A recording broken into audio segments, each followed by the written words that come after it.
Assalamualaikum warahmatullahi wabarakatuh. Saya Rakit Jamari dari Pekanbaru, Riau, Indonesia.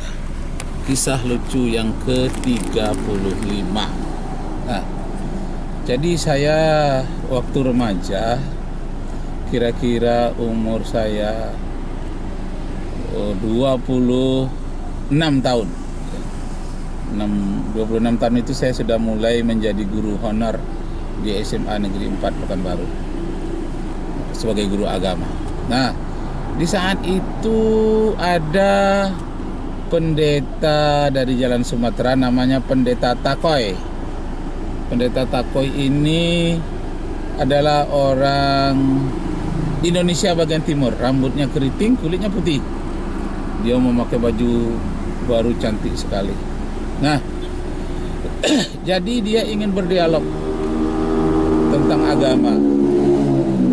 Lucu sekali, karena kawan saya almarhum Dr. Safi Khalil itu orangnya juga lucu. Nah, jadi yang lucu bukan materinya, bukan masalah yang dibahas itu lucu, tidak.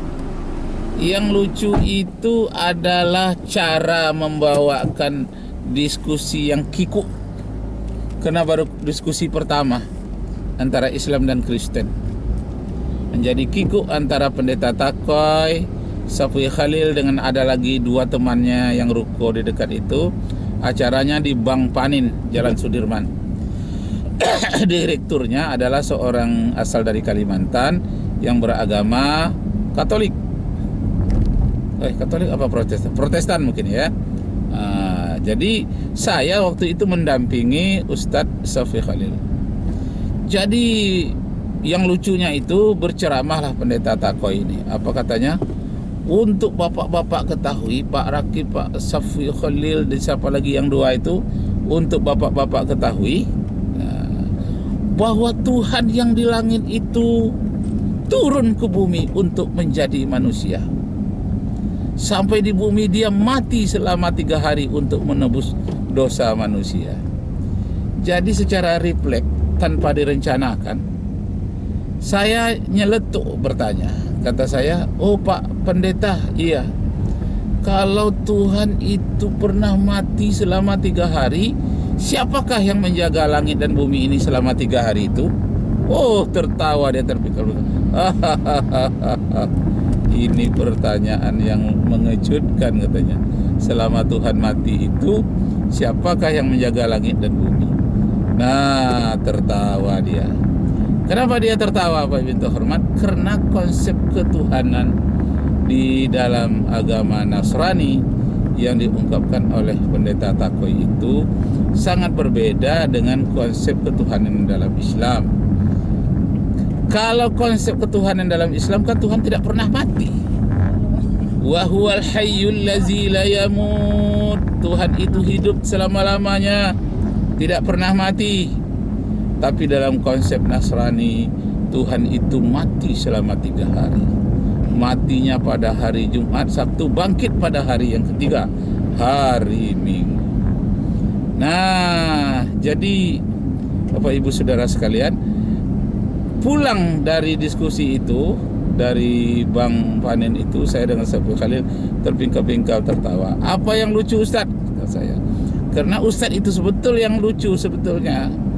Materinya tidak lucu. Kenapa? Tuhan mati selama 3 hari. Ada saja Ustadz yang bertanya, katanya. Kenapa Tuhan mati selama 3 hari? Siapa yang menjaga? Apa deh itu ditanyakan, katanya. Pakai bahasa kampung. Iya kan betul tuh, Ustaz. Ustaz kok mentertawakan saya? Kan betul itu. Siapa yang memelihara langit dan bumi selama Tuhan itu mati? Tersenyum dia. Biarlah. Nanti saya kasihkan kitabnya sama Ustaz itu tentang Tuhan mati. Nah, kebetulan ada majalah pada waktu itu, judulnya Ajaran Gereja Rahasia di Afrika. Kami anak muda-muda waktu itu kalau tersebut kajian rahasia itu justru kami buru. Apa betul rahasia? Karena memang sudah fitrah manusia itu ingin menyelidiki rahasia. Jadi ada gereja di Afrika, katanya gereja rahasia itu hanya berbisik-bisik dari orang ke orang. Bisikannya itulah, Tuhan kita itu sebetulnya ya pernah mati selama 3 hari. Itu bisikan-bisikannya itu. Nah, tidak boleh terdengar oleh orang lain. Tapi karena sudah banyak sekali yang berbisik-bisik tentang gereja rahasia itu, akhirnya masuklah dalam surat kabar. Judulnya Gereja Rahasia dari Bisikan-bisikan Tuhan yang pernah mati selama 3 hari. Nah, oleh saya karena terkesan dan ganjil, sampai ke ruangan guru di SMA 4 Jalan Bambu Kuning, saya ceritakanlah, Pak Ibu dapat tak berita di surat kabar apa tentang di Afrika ada gereja Tuhan mati selama 3 hari. Gereja Tuhan mati, berbisik-bisik, Tuhan kita tuh ya sebenarnya pernah mati itu 3 hari. Nah, saya sedang bercerita itu, orang semuanya membelalak kepada saya, guru-guru di situ.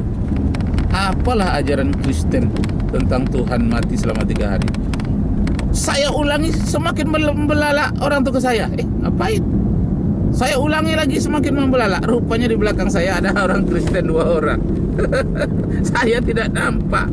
Aduh, Pak Nababan namanya pada waktu itu, dengan Dami Siragi di belakang. Oh, Bapak cerita-cerita tentang orang Nasrani. Itu orangnya sedang di belakang Bapak. Saya memandang kepadanya, malah dia tertawa, tersenyum melihat saya, Pak Nababan itu.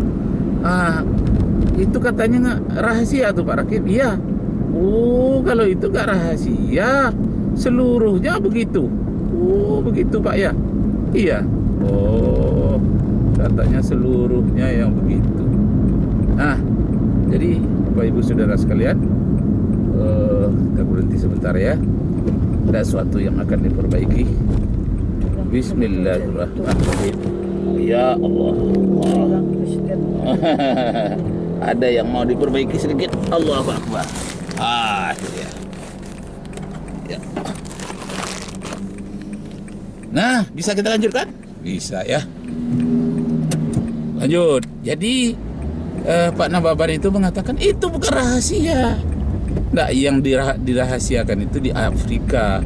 Kalau bagi Bapak itu enggak rahasia tuh? Enggak katanya. Kenapa? Memang pernah kok Tuhan itu mati selama 3 hari.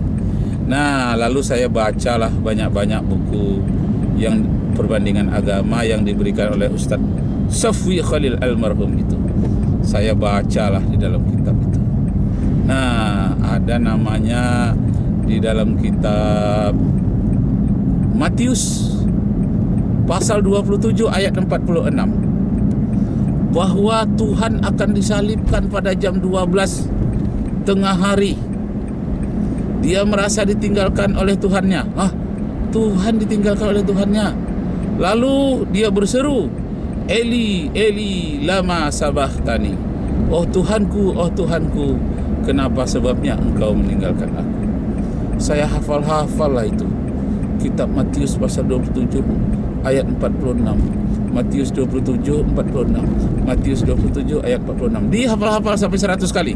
Matius pasal 27 ayat 46. Matius pasal 27 ayat 46. Sampai sekarang karena saya ulang-ulang lebih 100 kali tidak lupa.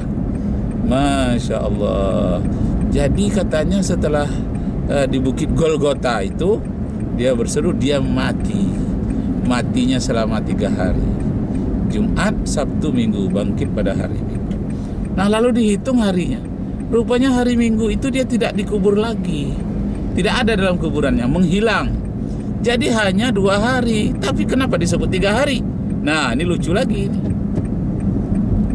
Katanya Tuhan mati selama 3 hari. Kenyataannya dalam hitungannya itu Jumat dengan Sabtu saja, hari Minggu tidak. Jadi 2 hari.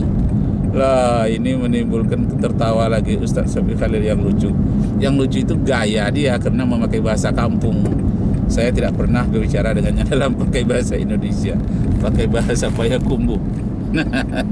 Nah, jadi Bapak Ibu Saudara sekalian, inilah kelucuan-kelucuannya.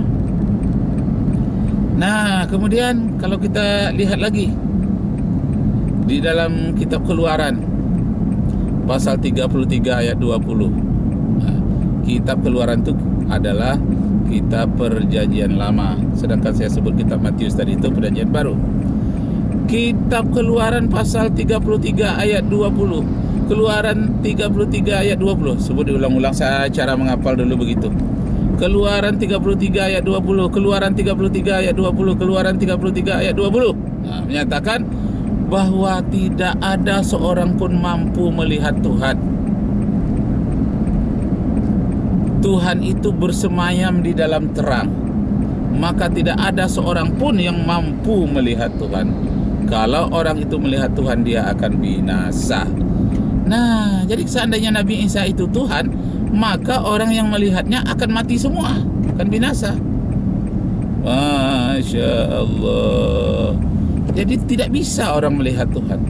Lalu tidak bisa melihat Tuhan bagaimana? Melihat dengan mata tidak bisa, tapi melihat dengan fitrah bisa, melihat dengan akal bisa.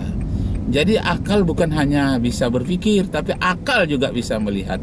Nah, akal bisa melihat, iya. Akal punya mata, akal bisa melihat, akal bisa meramalkan, akal bisa menghitung. Nah, itu yang disebut dengan tingkat-tingkat logika. Jadi logika itu adalah penglihatan melalui akal pikiran. Nah, Bapak Ibu serta saudara-saudara sekalian, jadi orang komunis itu selalu meminta ingin melihat Tuhan. Kami percaya kepada kamu apabila dilihatkan Tuhanmu. Nah, itu orang komunis begitu. Kenapa?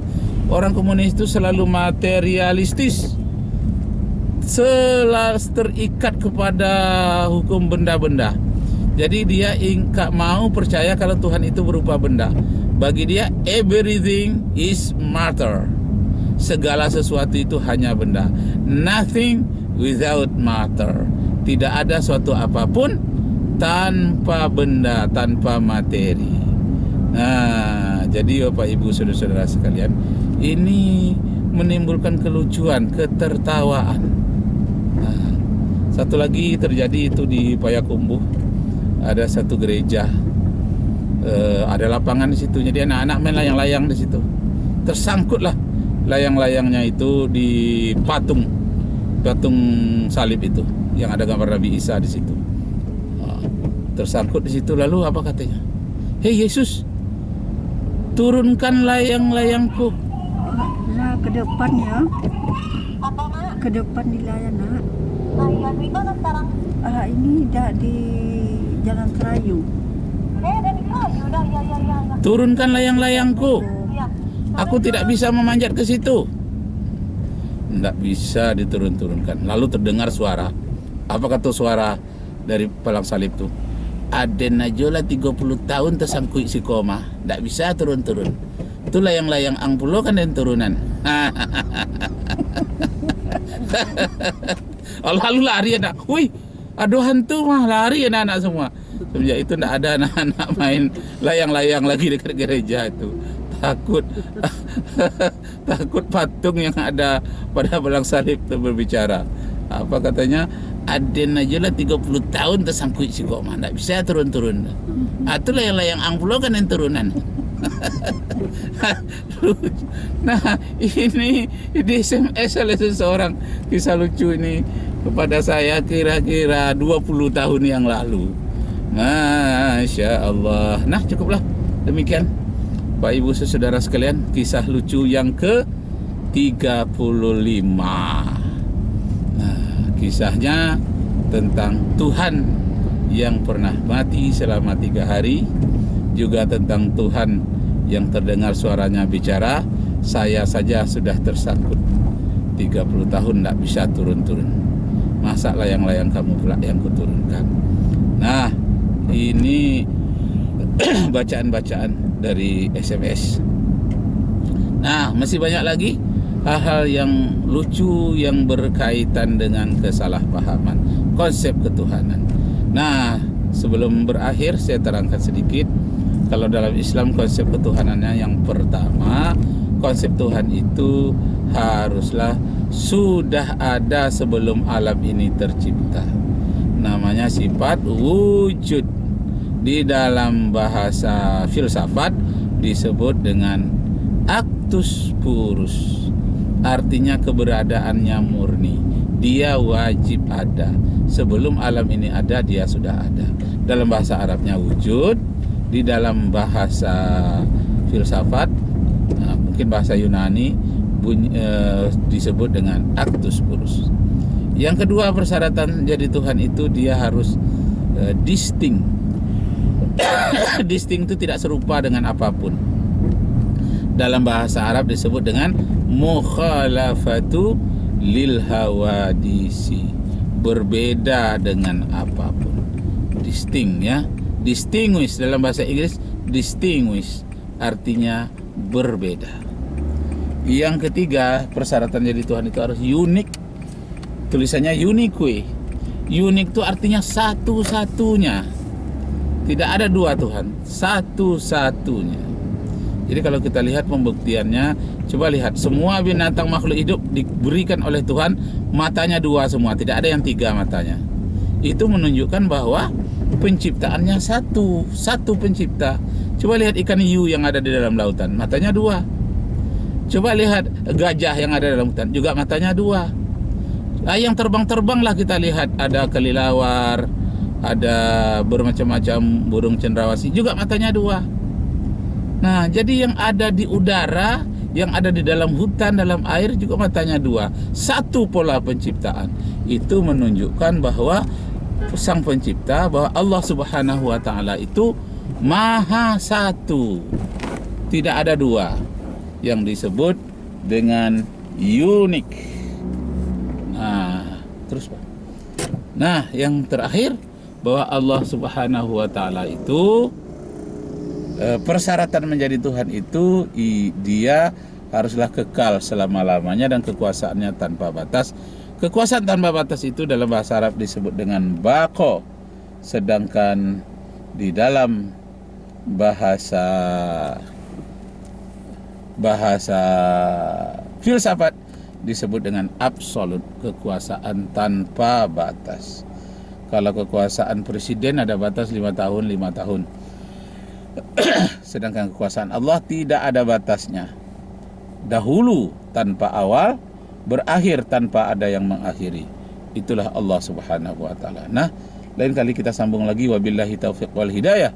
Wassalamualaikum warahmatullahi wabarakatuh. Kata nggak bilang? Aku pergi. Tapi aku pergi nengok Dila ya.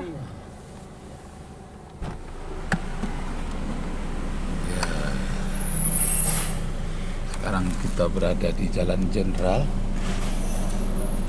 Labu Baru, Pekanbaru, Riau, Indonesia.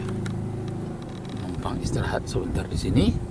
Sebentar lagi kita akan berangkat ke Rumbai. Ya, jaraknya dari sini kira-kira 30 km. Nah, demikianlah, sekali lagi saya ucapkan terima kasih. Wabillahi taufiq wal hidayah. Wassalamualaikum warahmatullahi wabarakatuh. Allahu Akbar. Allahu Akbar.